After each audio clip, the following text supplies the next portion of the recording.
Praise the Lord. శ్రీమతి Charles Cowman గారి రచనల నుండి ఎడారిలో సెలయేర్లు అను గ్రంథము నుండి అనుదిన ధ్యానములు. పక్షి వలె నీ కొండకు పారిపోము. కీర్తన గ్రంథము 11వ అధ్యాయము 1వ వచనము. స్థానికంగా తిరిగే పక్షుల కన్నా వలస వెళ్లే పక్షులు ఎక్కువ ఎత్తులో ఎగురుతాయని పక్షుల జీవితాలను క్షుణ్ణంగా పరిశీలించిన వాళ్ళకి బాగా తెలుసు. అలా ఎగరటానికి 3 కారణాలను వాళ్ళు చూపెడతారు. మొదటిది, పైకి పోయే కొద్దీ సువిశాలమైన ప్రాంతాన్ని అవి వీక్షించగలవు. ఫలితంగా తాము వెళ్లే దిశ వాటికి స్పష్టంగా తెలుస్తూ ఉంటుంది. రెండవది, తమను వేటాడే పక్షుల నుండి అవి తమను తాము సురక్షితంగా కాపాడుకోగలవు. ఇక మూడవది, భూమి ఆకర్షణకు ఎంత పైగా వెళ్ళగలవో అంత వేగంగా అవి ఎగరగలవు. దేవుని బిడ్డ ఎంత ఎత్తుకు ఎగురుతాడో అంత స్పష్టంగా అతడు దేవుని ప్రణాళికను గుర్తించగలడు. అనుమానపు కోటలో సంచరించే ఆత్మ సాతానుడి దాడిని తప్పించుకోలేదు.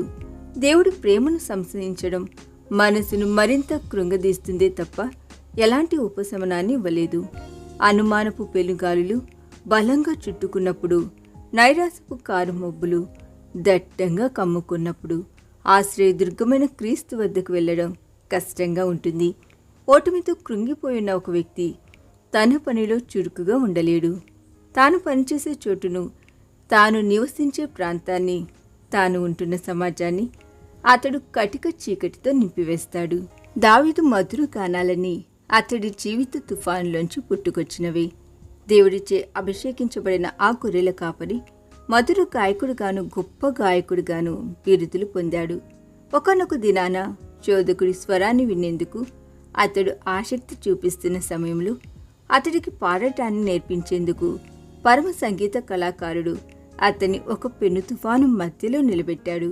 అలాంటి స్థితిలో అతడు ఒక మధుర గానం ఆలపించడానికి బదులు, ఆహా గువ్వవలే నాకు రెక్కలు నీడలా నేను ఎగిరిపోయి నెమ్మదిగా నుందినే, త్వరపడి దూరముగా పారిపోయి పెనుగాలిని సుడిగాలిని తప్పించుకుని అరణ్యంలో నివసించిందినే అని మూలుగుతూ విలాప గీతం పాడాడు. అయితే ఆ తరువాతి కాలంలో భీకరమైన గాలి తుఫానులు తన జీవితంలో చెలరేగినప్పుడు అతని నోటి నుండి 2 శ్రావ్యమైన స్తుతి గీతికలు వెలువడ్డాయి.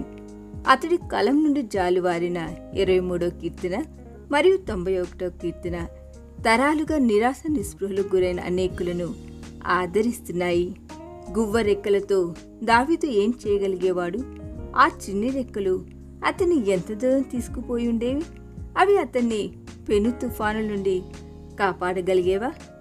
నీ జీవితంలో కారు మబ్బులు దట్టంగా కమ్ముకున్నప్పుడు, పెనుగాళ్ళు భీకరంగా వీస్తున్నప్పుడు, శ్రమలు కష్టాలు పరీక్షలు నిన్ను సోలిపోయేలా చేస్తున్నప్పుడు, పరలోక సింహాసనానికి నువ్వు చేసే విజ్ఞాపనల విషయం జాగ్రత్త.